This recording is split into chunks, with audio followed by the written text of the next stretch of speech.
In this moment, Father, Mother, God, we ask that you join our hearts and minds and souls, join our being as one child of God. Draw us together, light workers around the world, daughters of heaven, children of light, children of God.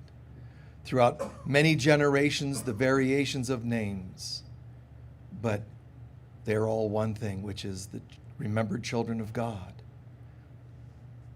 Souls that choose to remember who they are, what they're here to do, walking each other home. Joining us together now, all around the world, through the cosmos, in all dimensions, all beings working for the will of God to be made manifest. We give thanks in advance for this joining. We celebrate the arrival now of our remembrance. We celebrate the movement into higher consciousness, higher dimensionality, higher levels of love, unconditional. We give thanks in advance for this. We extend to all of our brothers and sisters throughout the cosmos. Thank you for joining us. Thank you for helping us remember. Now join us in this walk of love. And so it is.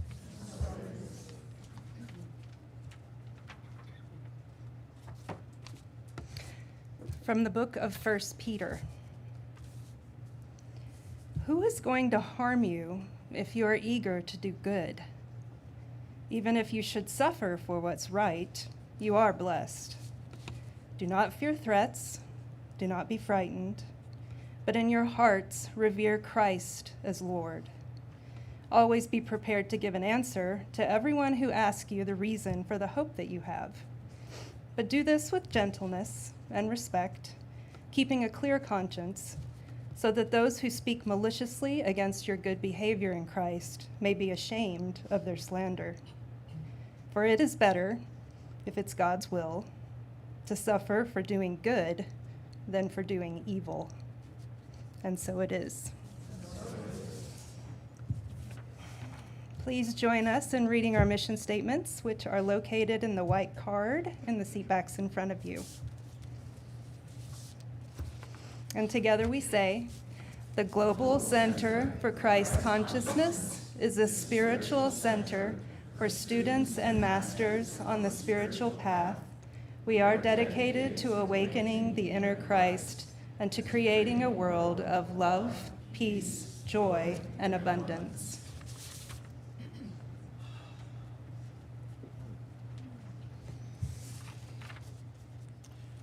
Wunderbar. Okay.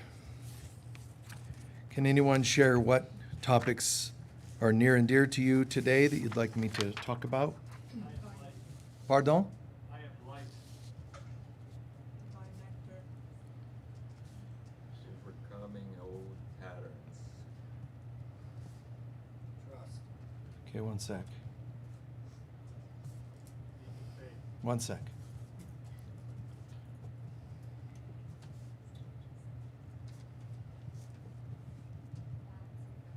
What is it? Balance. One more. Friendship. And friendship. Thank you. Okay, good. Thank you.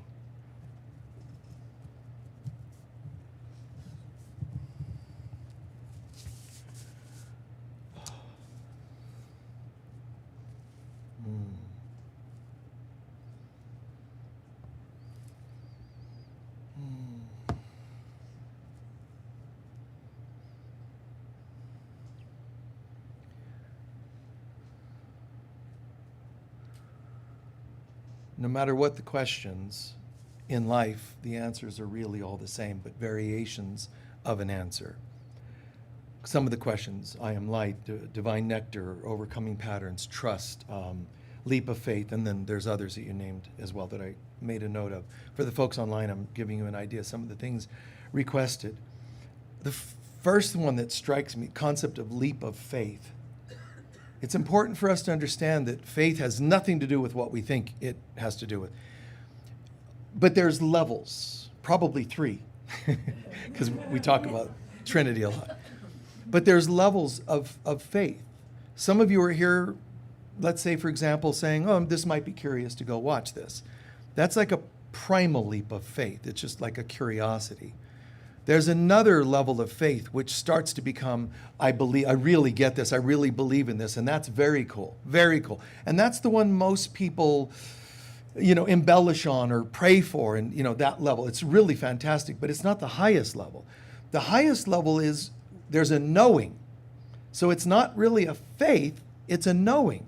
So the faith has no chance of going wrong. It's like when you know a game is rigged. You just know it's going to go your way. So you'd be like the inner Las Vegas. The casino's not you. They know it's going to go their way. So what is the leap really? Well, the leap is from the 1 level to the 3rd level. Okay? From the first level of, maybe, to, I really think so, to, well, of course.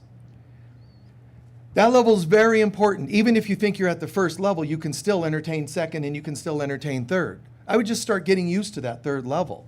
But that can't just be wished for, and you can't fake the 3rd level because it's a knowing. So that's why there seems to be stages in developing greater faith, greater trust. Faith and trust are very similar.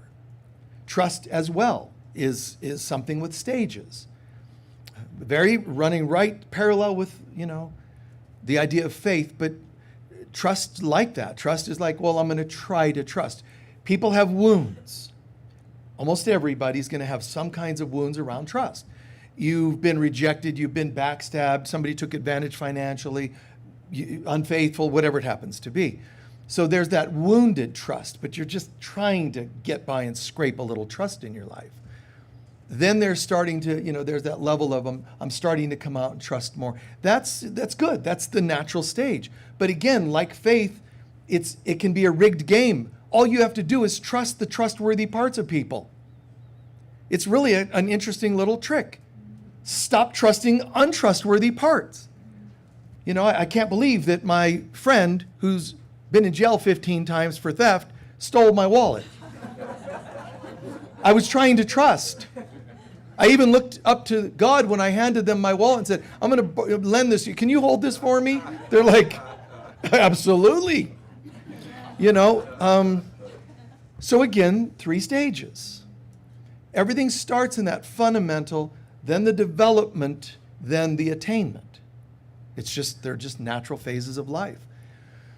And it'll happen where you'll say, I was doing this trust thing, I was doing this faith thing, and then somebody did this to me, so that's it, man. Let me tell you something. Before they betrayed you again, part of you already knew they were going to do it. So that means and I know that's hard to hear, but part of you knew, part of you knows everything. Take credit. Part of you knows everything. We can pretend to be ignorant. I had no idea this was going to happen. And sometimes I know the actors are brilliant. They don't give you any signs that they're going to hurt you or act selfishly. But part of us knows everything. Before anything major happens in your life, you know it. On some level, you either had an aha epiphany or you had some kind of a dream in sleep time. There's always some things. Now, dreams, of course, they're so abstract, you don't know which end is up to know how to interpret, but you can get used to it. The idea is that we know everything. We must learn to take responsibility / credit for everything that's going on. But we love to play like we didn't know because that enhances your ability to feel like a victim. And if things happen to me and I don't like those things, and I say, funny thing, oh my God, let me tell you how my day went yesterday. In advance, I knew this person was going to backstab me, and I went ahead and said, I do anyway. Found out they were, sleeping with half the maidens, at whatever they call them, the maids or whatever, at the wedding. And they're going, oh, I can't believe they did that. I know, and I knew it too, but it was interesting. I thought, let me entertain this, Let me just go through it and see how this feels after. Who wants to do that? Who wants to own that level of responsibility? You paint a painting that takes you maybe years to complete, and someone comes through and accidentally knocks it off the wall, puts a giant hole, ruins it. We know these things, and it's very hard, especially when it comes to very deep personal betrayals and hurts, to say that we knew anything about it. But humanity cannot awaken to that third level of consciousness called oneness with God without going through the trials and tribulations of going from victim to I got it to I God it. Yeah. That was cute, wasn't it? I'm like, whoa. So I will trust as long as people start acting more trustworthy. No, what has to happen is you start showing up more.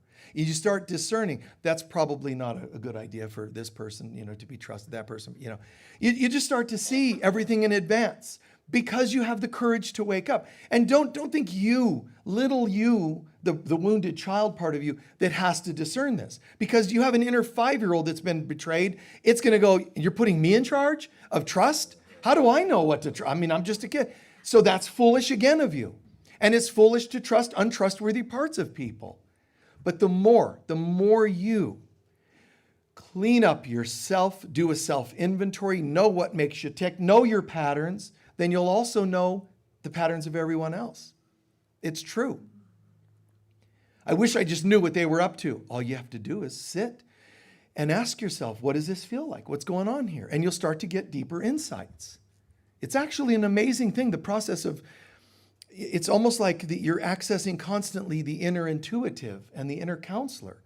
So you can see things. Before you lose a partner, you know this is happening. When COVID was going around, everybody had COVID and all that. I never got any of that until it was done. And I said to our lead chaplain back there, I said, listen, in a few months, I'm going to get COVID. So when I do, be sure to cover for me, right? Yeah.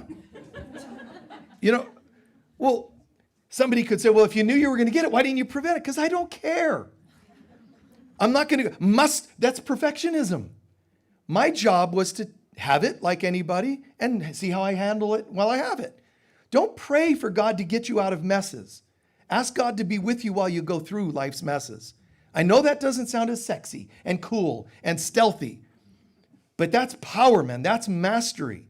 Jesus did the same thing in the garden. If it was up to me, I'd pray to get out of this, but I will not allow that little ego, human self, to have any say-so here.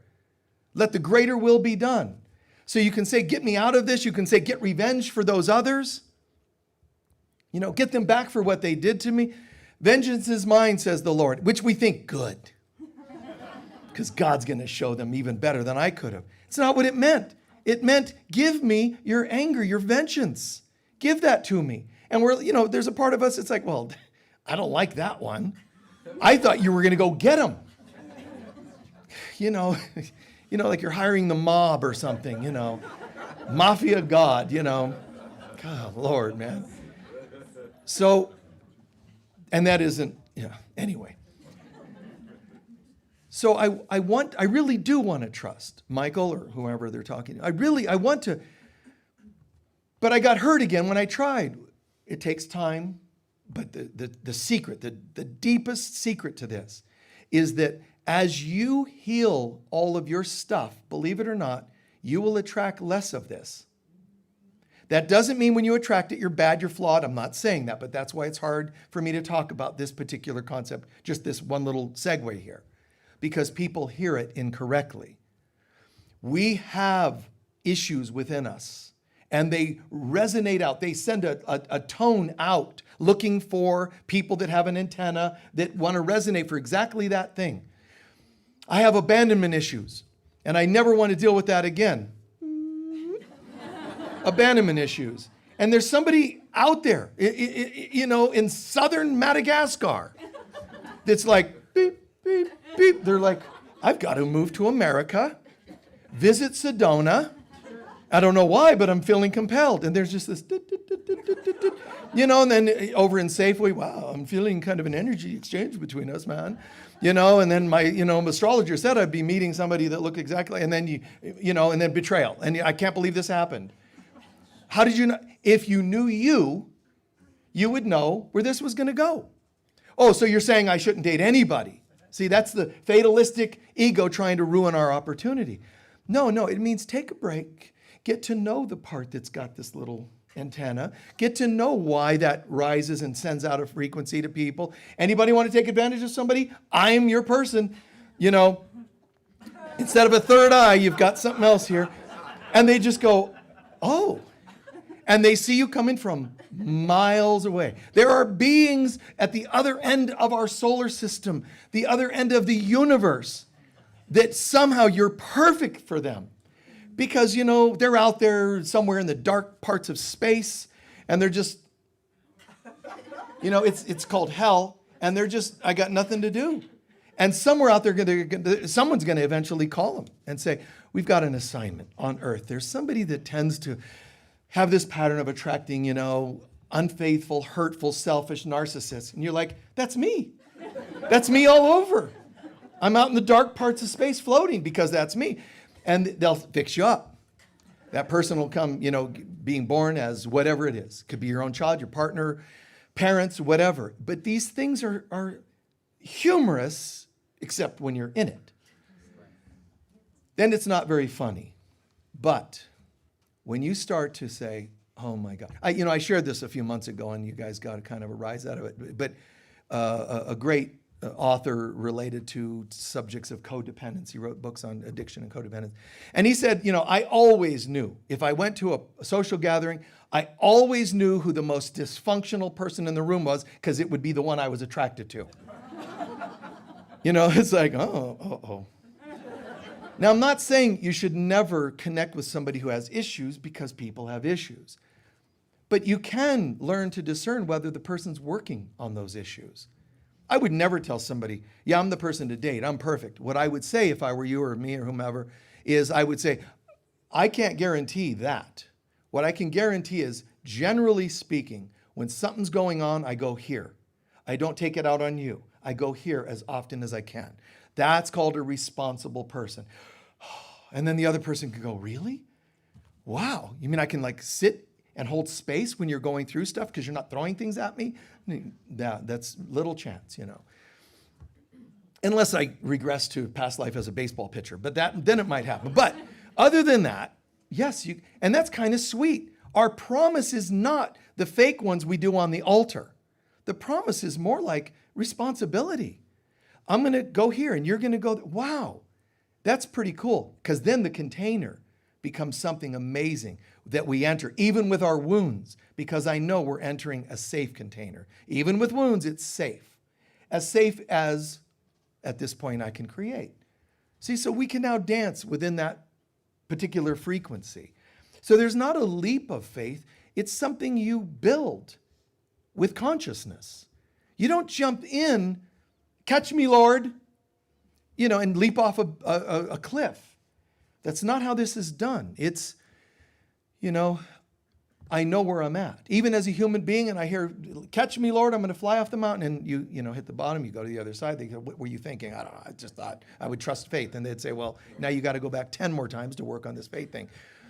So, but at the end of the day, really, it's not catch me, it's know the truth and respect the illusion. I know the truth is I am not a body, which means I can fly.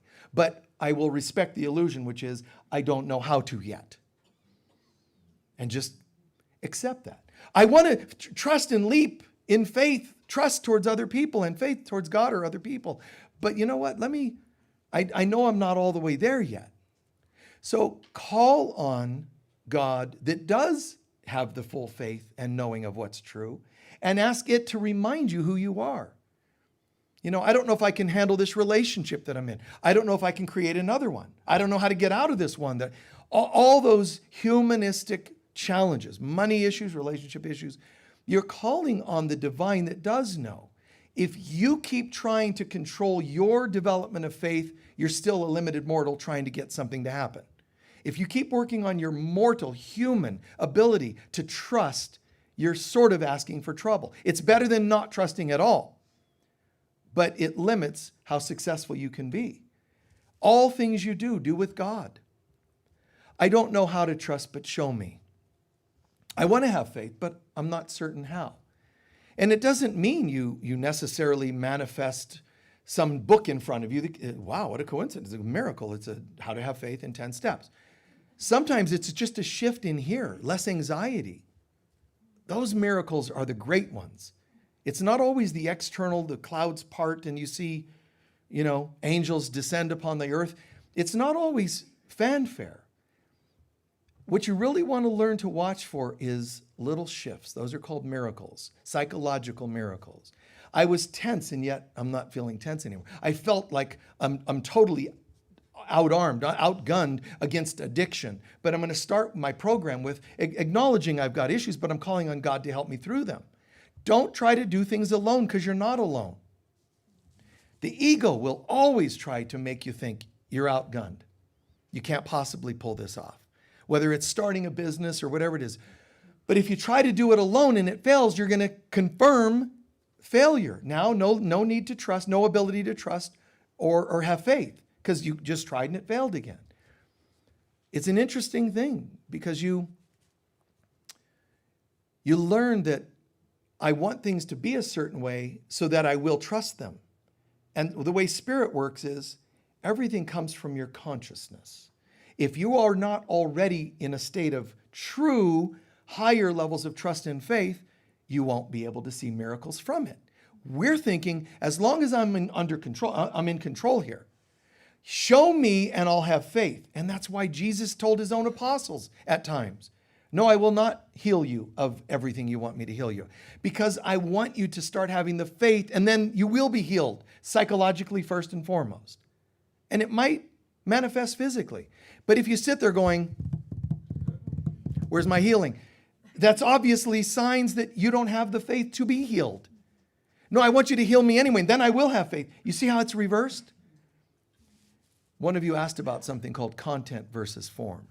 And that's playing right into this. When you pray for things you want to see in your life, things, even in emotional things, when you pray for things, you're actually praying for things, which is called form, flesh, things of the 3D world. You're asking something of the supernatural God that is not form to fix your form for some reason. Well, I would be better off if only. So that's the axiom of the ego, if only, which means it isn't so, but if only it were. And that's the ego. What's perpetuating? Lack consciousness. So instead, wow, isn't this funny how I have this issue here? And yet in spirit, it doesn't exist. So affirmation and such is you're doing your best to bring through the truth of God rather than the non-truth of the mortal body, the ego, lower self. So content means I'm okay. Content means I'm going to hold faith. Content means the spirit of what's going on. If you have a dream or just a hope, I want to get married. To who? I want a partner. Why? Well, I want someone who, and you go into the person who's going to be your partner, your ever-loving, whatever it happens to be. I want a lover. I want money, somebody to share debts with me, and so on. That's all form. Content. Someone who's awake never prays for form. Someone who's awake instead is praying and giving thanks for content, which is, I'm not alone. The other person's praying for someone to be with them so they're not alone. That's bodies. Do you see that? The other is, I'm praying to feel a sense of oneness within myself. And so it is. And you kind of soak that up. And you keep doing that. Now, there's always someone that's going to say, okay, well, that sounds really fine. So what you're saying is I can never have a partner. And that's fine. I'm so glad that I'm spiritual. But that's not God talking. That's not God talking. We love to put it in a negative context so that we don't do it. When you have the Spirit, the content of it, you have everything. That's why Jesus is saying, even when people persecute you, as the reading from this morning even when people are challenging you, they'll even challenge your goodness. I mean, I've had people look at me like, when I've gifted them something, they're like, here's a $20 bill for the $3 Pepsi you gave me. I mean, it's so bizarre. They start, because people they tend to not believe in goodness. It's amazing. The word good in Old English is the same as God. You didn't say good, you said God. So it's interesting. Those two words are directly connected. And if you don't trust in goodness, you don't trust in God. On some level, you don't really trust in God. When somebody's offering you, I see folks once in a while on the street. My first thing is when I see somebody walking, especially on that big hill down the road, do unto others, and so pull over, especially when it's snowing and people are like and they didn't know what's going on to get down to whatever they're going down there to. I tend to pull over and give a person a ride. I try. But it's interesting because the world perpetuates this. Oh, you give people rides. Oh, statistics say, don't tell me statistics. I'll tell you one. I never want to hear anything you have to say again. The actor or performer, whatever he is, Eddie Murphy, got arrested for picking up a prostitute. He swears, which you're going to hear in Hollywood, I was just offering her a ride. But he said, ask all my friends. I do it all the time. And I like that. At first, there's doubts. Oh, come on. And, come on. You see some girl. I think that's a good thing to do. Not you, for you to do. I like it. You have to decide what works for you. But there are people you give a few dollars to or you give a ride to. It makes a difference, in their lives. I saw a guy walking down the street here the other day, and I was going the other way, but I thought, no, so I turned around and pulled over, and he didn't speak much English. But I offered, do you want to ride? And he said, yes, please. So, a couple streets later is all he needed to do, but he was carrying a bunch of food and so forth.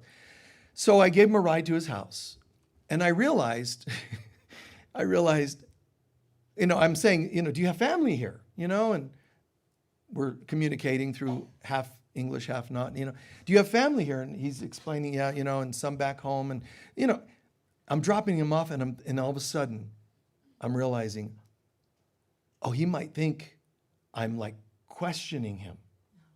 You see where I'm going? Uh-oh. I just left this guy. He's going to go in the house. Oh, I got a ride. Really? Yeah. And this guy, and he was asking me all about my personal life. I thought he's going to think I'm like part of, we're going to raid his house tomorrow. So as he got out, I quickly pulled out, a $20 bill and said, this is for you, because agents aren't going to just give you free money. So, so I had to do something to shift the gears on that, but those things shouldn't have to come up, those doubts. But while we're in a world, I respect the illusion and respect people that might be afraid and calm him by doing something else. So we have to know content and form. Content is, I love you. Form is, but I'm divorcing you today. Content, the love should never end. But if I only married you on a form level, all we're doing is transactional. All we're doing is moving puzzle pieces or chess pieces around. I love you, now I don't. Wait, and this one, this piece and that piece. And you see what it's just, that's romance in this world. Everything needs to come from God first. The content, the intention behind everything I do is love and abundance, peace, joy, and you stay with that. The form it takes varies. And I can say to a child, an employee, a friend, a partner, I can say, I love you. And smile and the whole bit. The content is what? Love. I can also say, that's not okay. Which is different, isn't it? Not in content. If in my heart, I'm saying, hey, that's not okay. I never lost the love just because I stopped you and called you out on something. And that's where human beings get messed up. They don't know how to bring God all the way through to this level. They go, today I'm in a God mood. Now today I'm not. Why? Well, because this went wrong. Why don't you bring God to it? Yeah, man. Just step up onto the chariot. Let's go, baby. We're going to battle today. I love you, my beloved husband, wife, I do, and I swear forever I'll never have an annoying thought about you.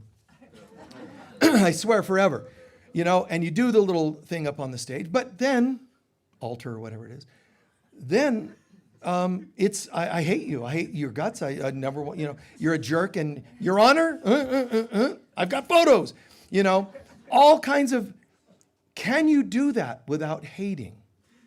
I refuse to hate you. I refuse to hate you.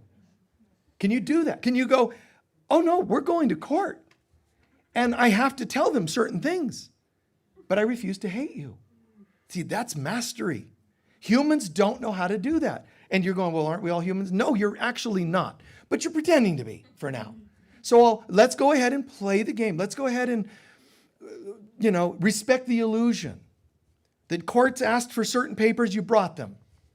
But I don't hate you. I brought them because I'm supposed to bring them. The judge is asking me if you ever did this or this or this, and you did. I'm going to have to answer the truth. If I answer and embellish and try to, hate, jab, and twist the knife in to get revenge, I'm off. Am I an evil person? That's your own decision. All I know is try to bounce back as soon as possible. Those moments when you throw in an extra comment and go, oops, I couldn't resist. It popped into my mind and I couldn't resist. Own it, kindness first, love, respect and trust the goodness in people. But no, the illusion is they don't always come from that place. So it's okay to say no, because you sense that's not the right thing for you right now. That level of self-worth is just so, one of you asked about balance and friendship, and this is part of it. Friends, do you really have friends? Well, I would start with no. Just go home today and fire them all. Maybe literally, maybe not. Literal is form. Content is in here. In here, I'm going to resign and retire all my friends. I don't know which ones are healthy and which ones are, which ones are and which ones are not. I don't know. So let me sit back and just kind of, if that's where I'm at in my life, sit back. I have just confusion. I don't know which ones, I hear gossip. They talk about me behind my back. I don't know which ones. Family members do that to some of us. Send them all a Christmas card saying goodbye. Doesn't even have to be Christmas. But just send them all, hey guys, and be tactful. Hey guys, I really, really love all of you, and I really appreciate your humor and your sense of this and, connect and bridge.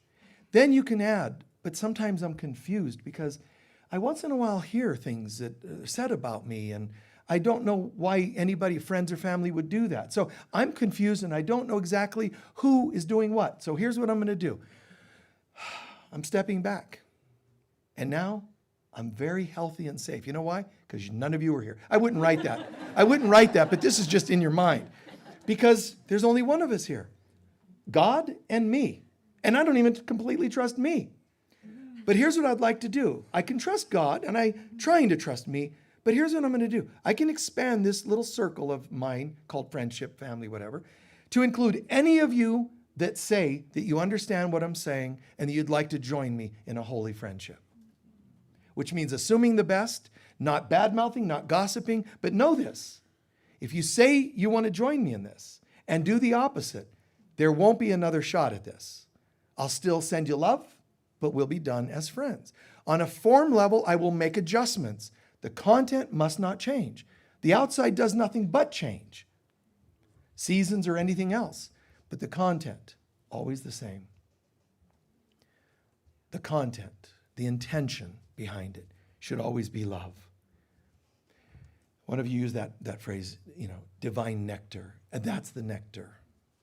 People keep acting dysfunctionally, waiting for nectar, right?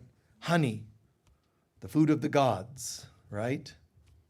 The variations of honey, the queen bee gets fed a certain part of the honey extract. It's such a beautiful metaphor of life. This is what I want. I want to live in that golden beauty, honey, the nectar of the gods. I want to only ingest and experience that golden, that beauty, the sweetness of life. This is my space, and it's going to take me some work to do this, even if I'm just by myself. Then start expanding it. People that are willing to say, I can't claim to be perfect friend all the time, nor do I expect you to be my perfect friend all the time, but I'm willing to dance the dance of responsibility. You can count on me.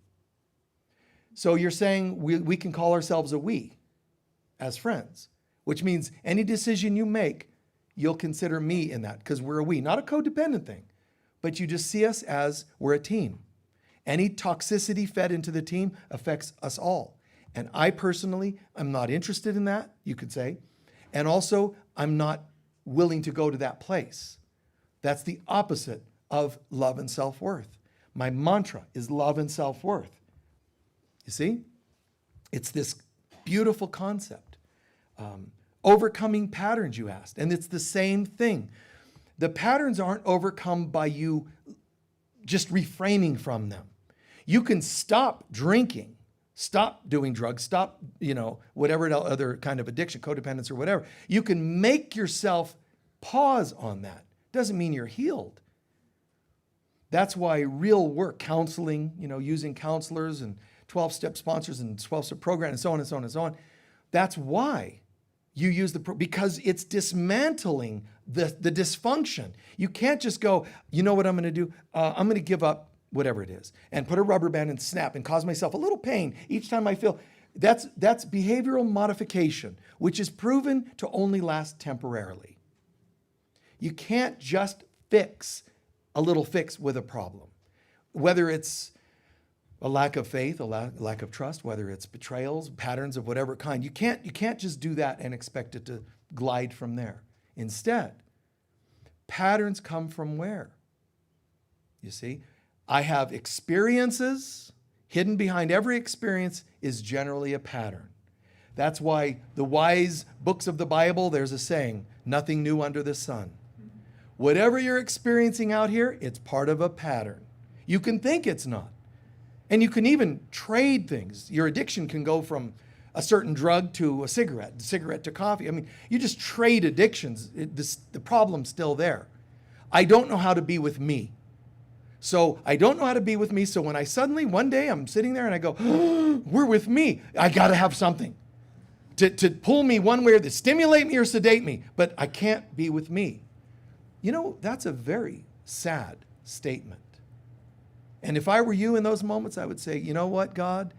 I just did something horrible. I was sitting in the presence of one of your children, me, and I was appalled. It made me want to run to drink or call somebody or do something other than be with me.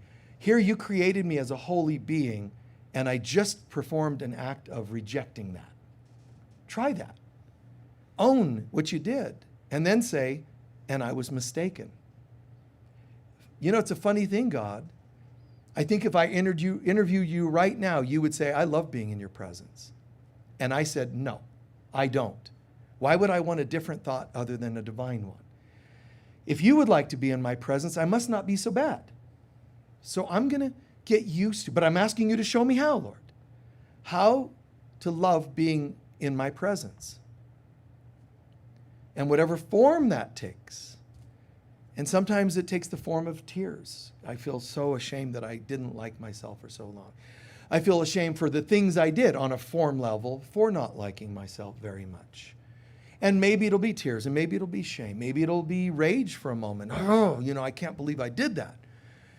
And it can take other forms and other forms and other, but it's all telling you these are pieces of you being dismantled, chunks of illusion and patterns. Behind the experiences are patterns. Behind the patterns are ultimately core beliefs you have about yourself. What would you like me to fix if one of you says, if I said to one of you, anybody want me to heal something? And, well, I want something healed. Okay, the thing you want healed is at one level of consciousness called form. Hidden behind it are patterns of yours. A good counselor should be able to help you unlock the patterns. If you unlock the patterns, the thing happening in your life will probably change, right? Because the patterns are feeding it. But what if you can heal what's behind the patterns? It's a core belief about yourself. So I don't care what you say. Down here you can say, I'm just struggling with being alone. Hidden behind that is perhaps patterns of betrayal. Hidden behind that is a core belief, I don't deserve good. Go after the core belief, which chakra-wise is right here in your own heart and soul. Go after the core belief, and it will start unlocking the rest, the core patterns and the experiences. I talk about that a bit in my book called Healing the Heart and Soul, but you get it here, and it just unravels the rest. It's amazing. This is where you are cutting it off, pulling up the roots, not just the flower at the end, not just the poisonous fruit at the end called your life experiences. You get it here. I can't tell you that that's easy. It's simple, but I can't tell you it's easy because some people, they don't want to believe that anything is in here that's toxic. But this is where it all is. You don't have toxicity anywhere else. It just seems like it. Toxicity in your dating life, toxicity in your thinking, toxicity even in your 3D world is actually only the fruit from this. This world of itself doesn't do anything. It's a place where you see reflected what's going on in here. The more you learn to love and forgive yourself and others, you'll see the fruits of that. The lack of that, you'll see the fruits of that. And some of us go, no, that's not true, because I'm very loving, and I still don't see great things in my life. I know, gardening's a challenge, man. No sooner did you get a good crop going, and where did those weeds come from? How did that happen? I know, and I'm sorry. You're in a world that's going to try to perpetuate them. The ego never says, oh, geez, somebody's on the spiritual path. Fine, I'll just go over here and hang out with somebody else. It doesn't give up because you get on the path. It goes, oh, really? You think so, huh? And it starts looking through your files, core patterns. No, they're really getting serious about this. Better go to the core beliefs and just fan those core beliefs into a flame. And then you start screaming because your life is on fire. And it says, this is great. I'm just going to watch your fire dance, and you're going nuts. And all it had to do was, fan a flame, an ember that was already there. And we start going nuts. We just lack the ability to say, even though I feel this fire, it's not who I am. Even though I feel this burning from others and memories, and it is not who I am. It's not easy, guys, of course, we know that. It's not easy to have memories of child abuse, past life trauma, or whatever else, and not get hit by it. Usually we don't just go, see it, I get it. Buddha in his teachings, Jesus in A Course in Miracles describes it sort of like this. Just watch these events passing by like a procession. Passing by and don't react to them. The storm swirling around, stay in your centered, calm space. See, centered, and watch the storm objectively. When you don't react to it, what you're telling it is it has no meaning to you. It has no effect. Again, it sounds so cool, and some of you could be going, oh, man, that's just so Buddhist-like, meditative-like. Yeah, but then you try it. You leave here and a call comes from somebody, I can't believe they're calling me. You get upset. No, that was a moment of, oh, really? They called. Wow. And, part of you is going to be like, I don't know. Of course, they can afford a better cell phone than me. They took all the money in the divorce. I'm sitting here on telegraph, and they've got, hey, man, I'm in the Himalayas, just on the top, and just thought I'd call you on my whatever fancy phone. It's going to trigger, but can you stay in that center and go, good one, yeah, I see it.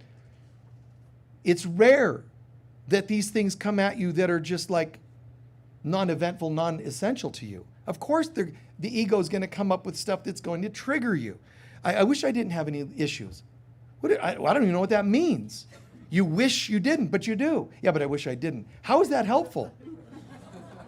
I wish I didn't react to them anymore. Then let's talk about it. Because true therapy healing is that you talk about these things and work them until there's no reaction anymore. You therapy them until they're dissipated.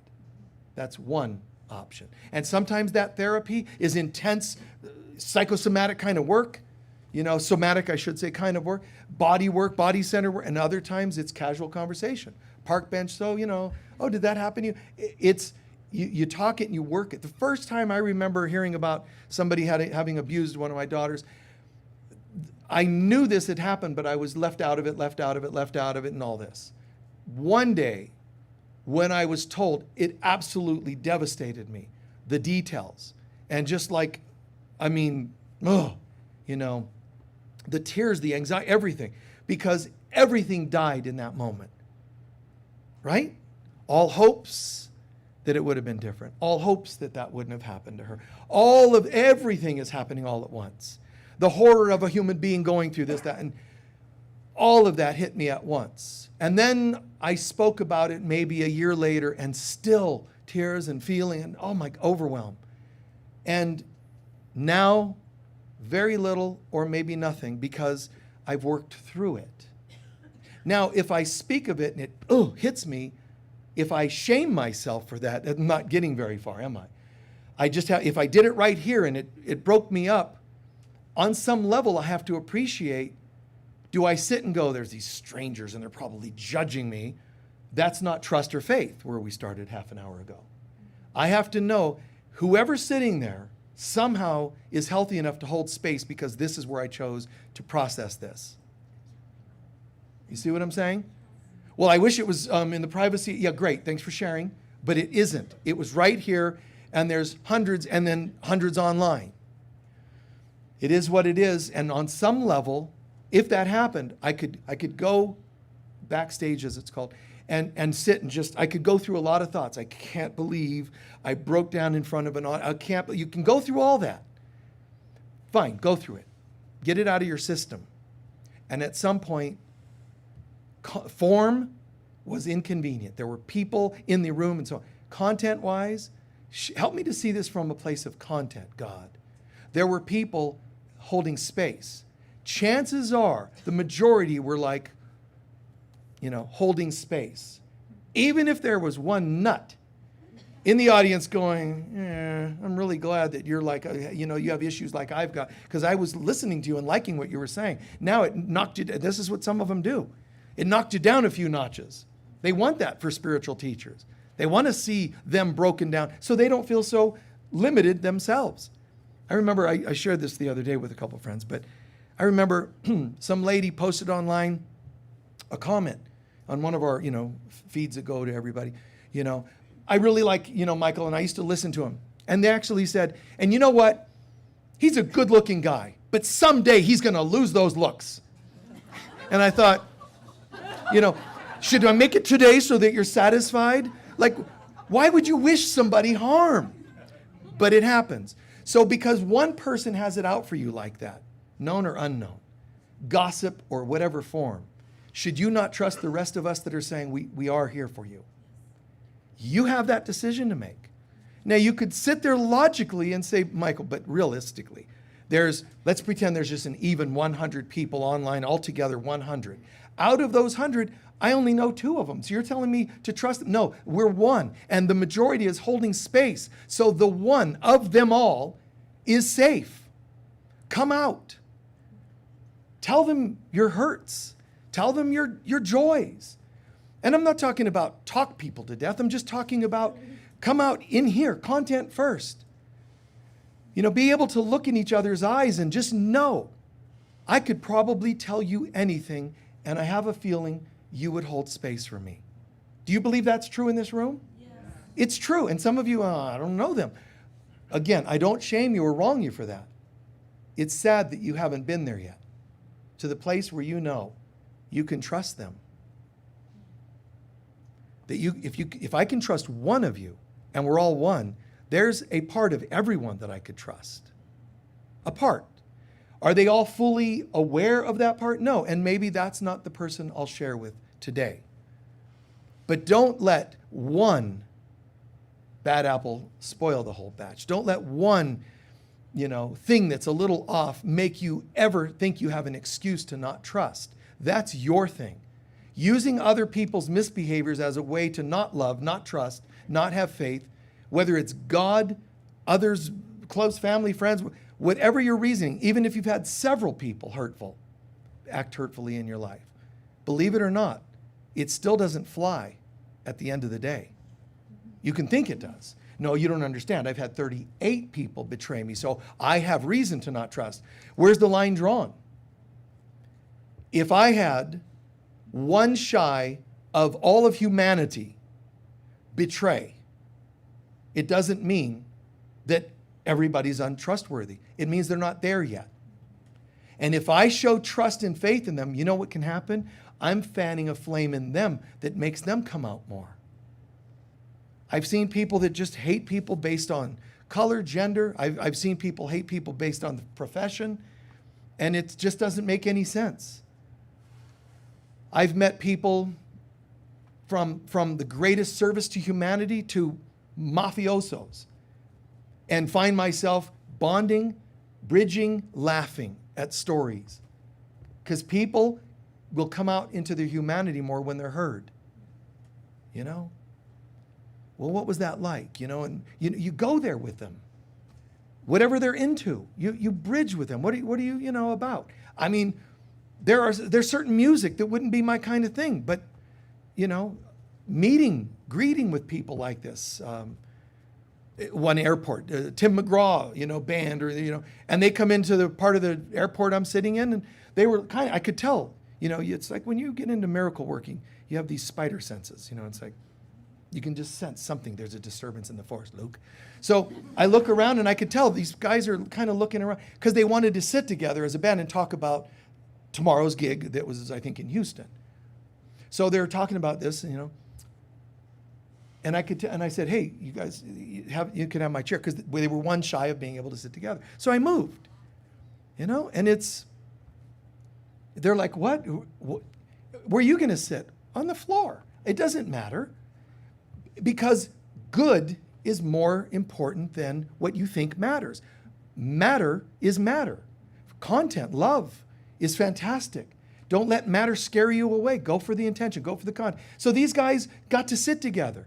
So I'm just sitting there doing my own thing. And then all of a sudden I hear a conversation they're having, you know, because they're musicians, obviously high-end musicians. And I'm like, did you guys just mention George Harrison?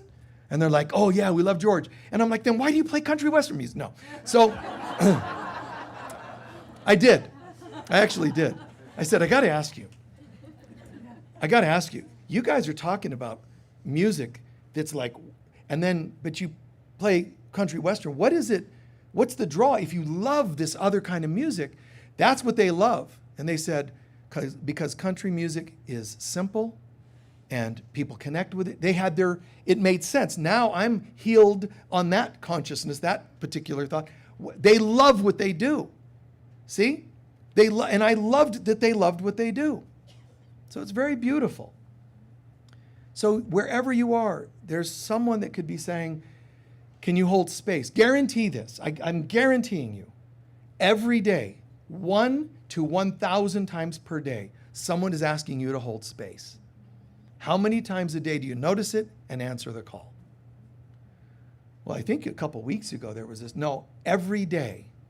Whether it's someone in a grocery store, and I don't mean you always have to hand out cash, it could be a thought, a prayer, it could be just a blessing, it could be money, it could be a handshake, it could be a smile. People are asking for it every second of every day, technically. But at least dozens of times outing it, and few times really, really per day hoping someone will answer that call. And human beings are so afraid, in a state of fear. I'm afraid of what might happen if I offer help. I'm afraid of being rejected or criticized if I do. I'm afraid of this, pull over to give somebody a ride and they get kind of freaky. So, then that scares you, and I probably shouldn't do that again. We keep running on post-trauma. Trust and faith are not at all rooted in post-trauma, other than you see the post-trauma going by while you're waving into new faith and love and trust. But I cannot tell you where to practice faith, where to practice trust, because it's different for everybody. But are you doing it at all? Trust in people's goodness. You don't have to give of yourself to where you're now financially broke. You don't have to give hugs when you're afraid that they might react a certain way. but find out where you can give.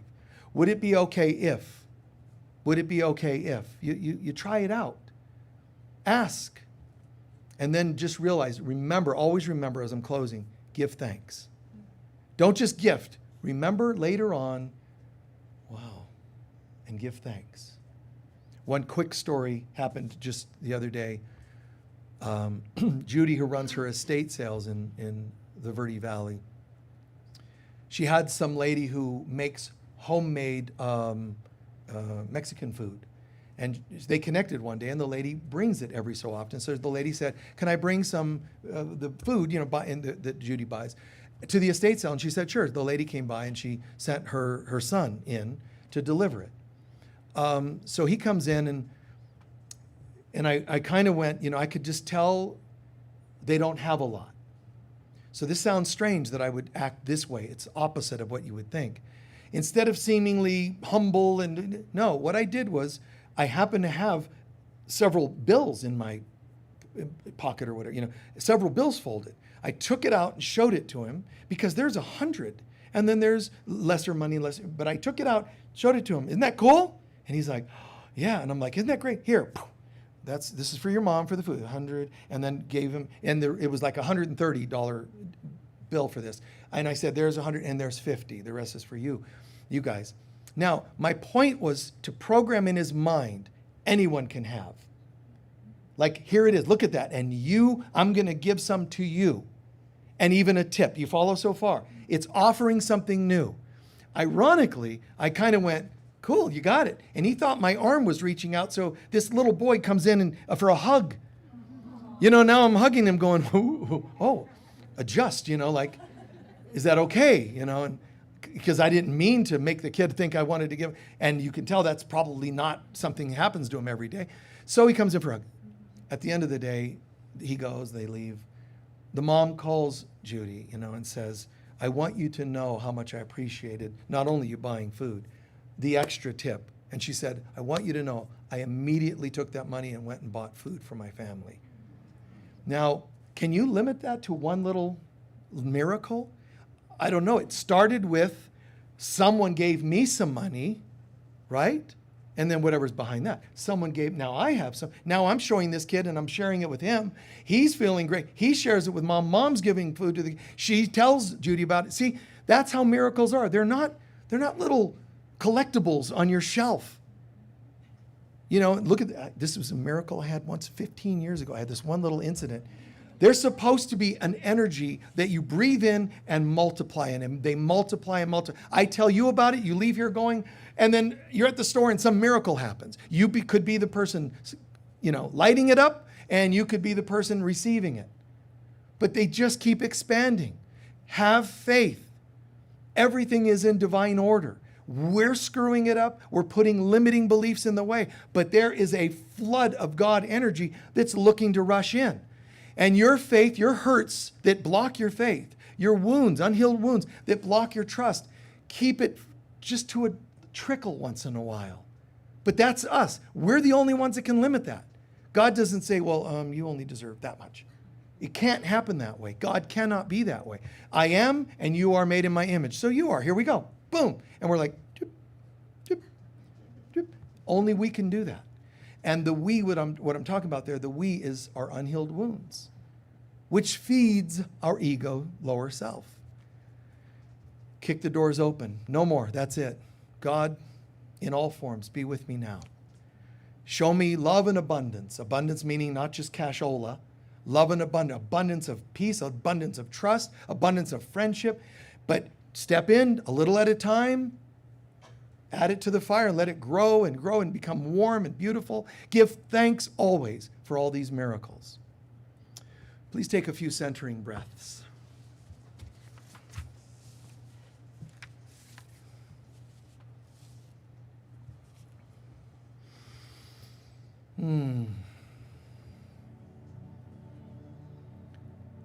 Setting aside all the stuff of the world.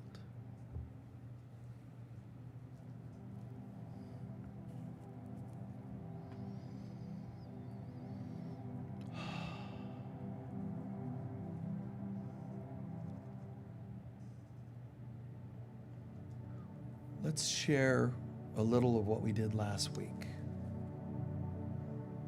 Let's share a prayer, an exercise that isn't just a simple little thing, but something that is consciousness shifting. Try to believe, trust, have faith that we'll share something for just a few minutes and know that it will shift your consciousness permanently if you allow it to.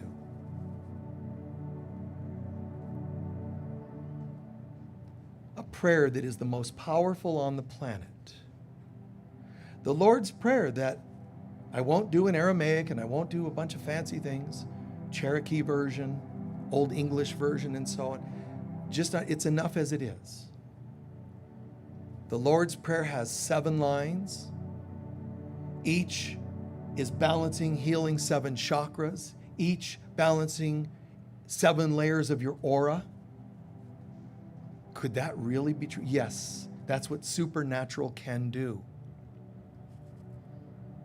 The prayer originated back with the Essenes, an inspired, powerful sect of people that lived in absolute dedication to God. So they received powerful things like this. They taught it to Jesus, and Jesus passed it on and shared it.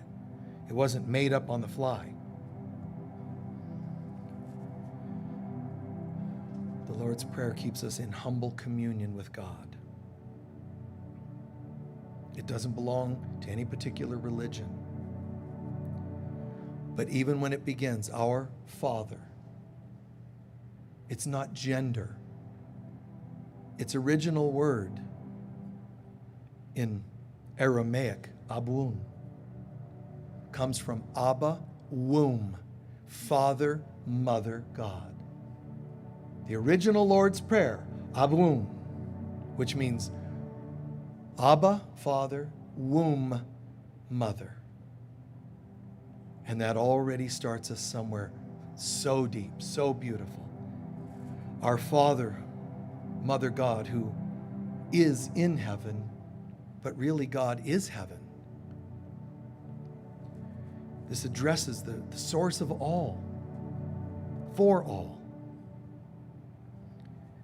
It's not just a creator, the creator of all good, all real.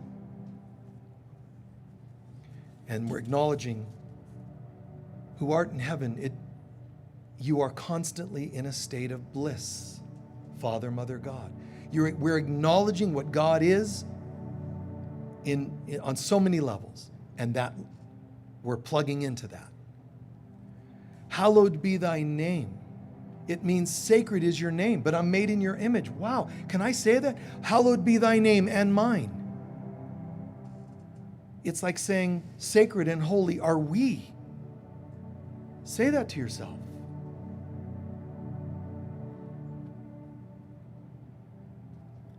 The ancients believed these words were too sacred to speak, but they were not too sacred to feel.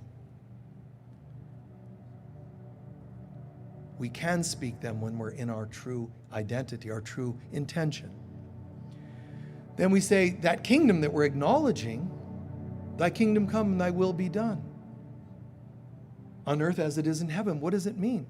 Thy kingdom, the consciousness of God, because kingdom is consciousness. Your consciousness, let it come to me now. And your will be done. What is your will? Me. I am your will.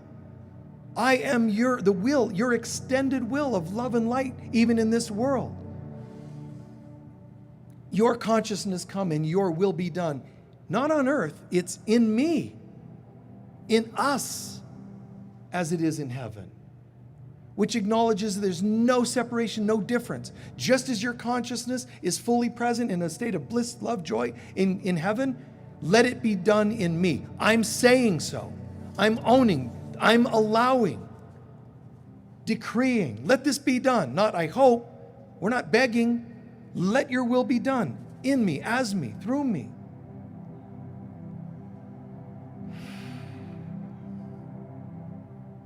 When we say, give us this day our daily bread, it doesn't mean morsels. The bread is the bread of life. It's the consciousness of Christ. So when we say, give us this day our daily bread, it means give us today as much awakening of the Christ as I can manage. Say that to yourself.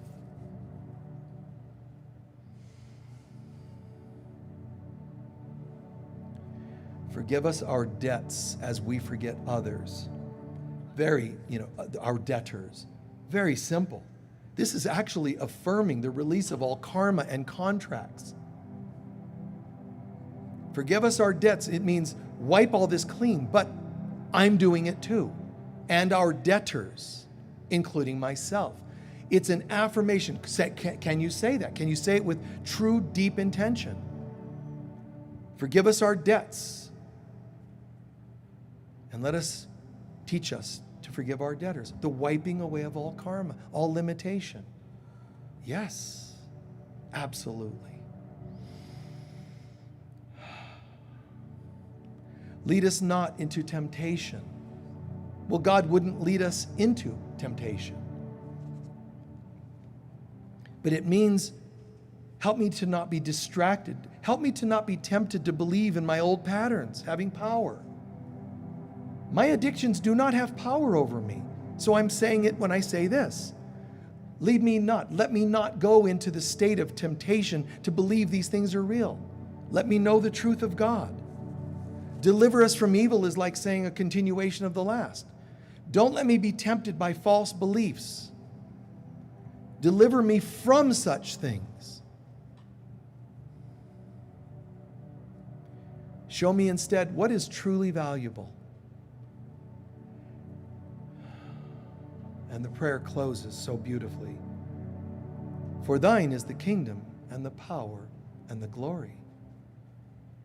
The beginning, our Father who art in heaven, awakens the upper three chakras, the first three statements. The next three heals and balances our lower three chakras. Deliver us from evil goes to the heart where we're holding all of our misbeliefs that I talked about earlier. Now, when the prayer is done and we say, for thine is the kingdom, that means the kingdom right down here in my lower three chakras, the power of choice in my heart, and the glory, the upper three chakras. We went down, now all the way back up, and we are glorified. Feel and see your crown, your upper three chakras glowing. The others too, down below. But up above, you're in this glory of God. I'm in the consciousness of God. Let your will be done in and through me, all the way down to the earth. Deliver me from these limiting beliefs called evil, limiting beliefs in my heart. And now I can stand and feel the glory of God. My crown, my third eye, my throat center, the upper three chakras, the Trinity of God, glowing in light, glowing in love, glowing joyfully. Hear and feel in your heart a bit of yes. Own it. Don't just passively kind of notice it a little. Truly get it. No drug can do this, but it can simulate it. No relationship can do this, but it can simulate it. You can always feel a little excited and high. It's not the same. This isn't what drugs, alcohol, people, journeys, shrooms, or anything else can actually give you. All they can do is simulate it. Deliver me from all false versions. Let me instead have this as my experience. I am this. I'm not doing it. It's not doing to me. I am. And close with that belief. I am. I am this thing that I just walked through. And this light in me is completely pure. It has no history. It has no addictions. It has no karma. I've already said that. Deliver us from. If I believe in the prayer, then it's not here right now. This is the real me. This is the one I want to affirm every day. Every day I want to release those old beliefs and the evil in my heart. Every day I want to end with the glory of God. This is how I become a great spirit soul. This is how I become a great light worker. And this is what it means to be a daughter of heaven, male or female. And so it is. Just slowly integrate back. Hmm.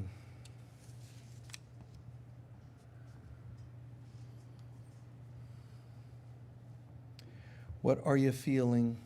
What did you hear or learn today that might be most impactful in your life? From the meditation, prayer, or from the talk? From the meditation, I'm feeling pure love and joy and tingling everywhere and filled with gratitude for this entire space, for your teachings, for the slight whisper I heard behind me from Jay. It was just so beautiful. Beautiful experience, the meditation in particular. Yeah, you're welcome. Bless you for sharing that. Anyone else? Yes? Well, as you said, there is this part of self that goes not wanting to be with alone time, and then the interview with God about like, God, of course I want to give you. Yeah. That's The aversion we have to being with ourselves. You know, like, really? You know, deep down, we think we're a drag. You know, we think we're so flawed. And it's not just behaviorally. We actually carry this weird soul level shame. Like, nobody would really love me if they knew me. And it's the strangest thing. If they knew which part of you. Yeah, we might be a little turned off if you're a narcissistic psychopath. I mean, we might be tempted to not want to warm up too much, but that's not the part you are. You're a holy child of God. That's the part that you must fan into a flame and realize, even if externally people don't like personality to personality, who cares? That's form. Surely there might be someone out there that loves gossiping and goes after you, or you to them. That's not the real stuff we're talking about here. This is beyond that. A level of love that surpasses all the rest, all the other nonsense comments. Anyone else? Yes? You can hold this glory. Isn't that beautiful?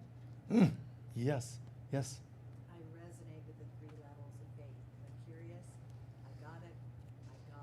I got it. Yeah. The 3 levels of faith. You know, the interaction, the curiosity, then the, oh, I got it, to the I got it. Yes. Feels like a short summary of the lower level being of doing, trying to be good, to becoming Christ, to being who we truly are. Yeah. Yeah. There's our trying to fix our life. Then there's surrendering a bit more to the Christ self and letting this part of our soul speak to help improve our lives. So it's actually 3 levels. The struggle, the not sure how to, what to fix, and this part that's, wow, so much easier. And then this part, there's nothing to fix at all. This is the I am, as God created me. Fantastic. One more? I am so grateful that I am right here, right now, like I'm supposed to be with all of us. Grateful to be right here, right now, experiencing, yeah. The feedback we get, folks, from all around the world, even videos of you know, records of these talks, 5 years later, 10 years later, people see it for the first time and go, oh my God, you know, this is what we're here to do. I can't settle. I can't do anything less than this. You know, and people will, for you too, you know, no settling. Try that. I mean, not become obsessive about it, but just overall, no settling. Don't just read any books, read the best. Read the ones that are the most soul-opening. Don't just attend any old thing. And don't just have any old friends. You know, like generation after generation, the same old, same old. This friend that does this friend that does that. Racial issues, gender issues, and all that stuff has been going on forever. Just getting to a point where, not for me. I'm going to walk a different path. And people won't always get it. They're like, man, you used to be all stoned like us. I know. Isn't that weird? And now I'm here. And they will, we don't like you. Oh, I'm sorry to hear that. Bye. And let the Red Sea, you know, let it be parted. And you just keep walking your path. And that's what's unique. That's how you get to higher dimensionality. You don't jump to one extreme and go get stoned into the 5th dimension. it's saying no to that shows your seriousness, your intention. I have no thoughts that God would not have me have. I choose to have no emotions that God would not, no actions. I'm walking this, and it sounds obsessive, but it isn't. Joy-filled, it's free will. Your joy, you're at, in a state of joy to be able to choose that, but it is choice. But I'm so grateful to be choosing that sanity, that beauty, that love. Okay? Thank you. We're going to do our collection and our closing prayer.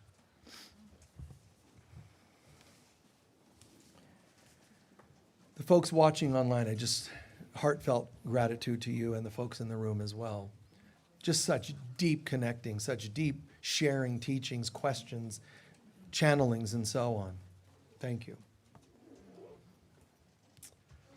All right. Be as generous as you can be. Folks online, there's a link you can click to donate. Folks in here, your donations go in the bags. The baskets are for any extra donations that we use for people of lesser means or special projects that we're sharing or doing. All right? So hold that love offering to your heart with full intention, love, abundance, prayers of goodwill and support to everyone that you can think of, including the center. Together, please. Divine love flowing through me blesses and multiplies all that I am, all that I have, all that I give, and all that I receive. And so it is. Please remember, and we'll do our closing prayer in a second. Just remember the Spiritual Healing Counseling Mentoring Circle. We meet here every Wednesday, every other Wednesday. And it's a very deep group. It's a circle where we talk about how to heal issues. It's just amazing stuff. But we do this as a group, learning how to, but also receiving healing at the same time. So it's kind of a healing circle, but at the same time, we're learning skills and receiving. It's a little challenging to describe because it's so profound. So join us there if you can. Remember, we have a healing room just right here. We have the yurt where we have the healing bed, the crystal bed. Incredible healing experiences in there. We also have just a couple blocks away what we call the healing room, Enchanted Healing Room. And that healing room has all kinds of modalities, but everything from shamanic soul retrieval to cranial sacral work, massage, whatever you're looking for, there's a space, one space we have a couple blocks from here that has all of those things available. You can see that online on our website and also on the flyers here in the foyer, in case you want to check that out, which I suggest. One really cool, unique thing is donations. People share donations. One of you shared a ring. And I don't know if it was your wedding ring. I don't know if it was just what meaning it had to you. But just know that was very beautiful, meaningful for you to let go of a ring that probably held some past to it. Maybe, maybe not. Or you were asking me to marry you. And now you have to deal with rejection. Anyway, I'm kidding. But anyway, whoever left that, God bless you. And you guys can all know, online as well. Things like gifts of whatever kind, we appreciate it. And we use it to the fullest possible for the greater good for everybody. So bless you, whoever left that. All right? Or it might have just dropped when you were dropping a dollar bill in there. Now you're like, oh my God. If that's the case, let us know, and I'll sell it back to you at a reasonable price. Kidding. So, chaplains are available after service. They'll be standing around here and up here, and they'll be holding space. If you want prayer related to something, you can write it down on a piece of paper that they'll give you. You just stay here and wave your hand for it, and you can ask for prayer on any particular thing, and they'll share that, our group, our chaplains. We have, as soon as service is over, we have which meeting is it? Just that one? The Daughters of Heaven conference is coming up in a half dozen weeks, and we have a volunteer meeting in there. If that applies to you, please come to the back room and join us in the meeting. But if you don't know about it, yeah, baby, Daughters of Heaven conference. There's flyers for it, and it's posted here and there, but it's the greatest event I've ever been part of, and it's all related to that Lightworkers, Daughters of Heaven consciousness. So it's really, really very deep, devotional communion with God, spiritual oriented. It's fantastic, so join us if you can, all right? And then we have coming up a a class called Our Search for God, which strongly is related to the light work of like Edgar Casey, myself, and others that are into the Christ consciousness. So this Our Search for God, that's August 24th, 12 to 3. You can join it in here in person or online, either one. And lastly, don't forget today, it's Psychic Fair. Sedona's monthly Psychic Fair is held here. Just some of the best readers in the whole region, and everything from healing work to astrology, numerology, palmistry. Understand, these are people that just have made it part of their life to tune in and say, God, what would you have me share with this person? And they use the things to read, your hand, your cards, whatever. But those are just the focal points. They're here to channel to you the light and guidance of God. So take advantage of that opportunity. Sign up. Always try to sign up ahead of time because they do fill up fast. And if you're online and far away and you wish you could be, it doesn't matter, call. All these people are available by phone as well. You can do that, in your own time and space. Please stand for our closing prayer. It feels like we covered most, if not all, of the questions asked, and I pray I did. If not, I apologize, and you can ask next week if you have another round of that you want me to go into. Feeling, appreciation, and love. There's a lot of places I could be today in my life. I could be anywhere, doing anything. And yet somehow I chose to be amongst children of God in prayer, in learning, in healing, in trust, in faith. I'm very grateful I'm learning to choose better and better things for me, Father, Mother, God. Thank you for showing me this way. This is what I want in my life. And on the days that I stray in mind or behavior, teach me to forgive myself and bounce back as quickly as possible, because I know this is what I really want. The light of God surrounds us. The love of God enfolds us. The power of God protects us. The presence of God watches over us. Wherever we go, God is, I am, we are, and so it is. Before you leave, hug at least a couple of people on your way out. God bless. We're sending you all hugs online. Peace.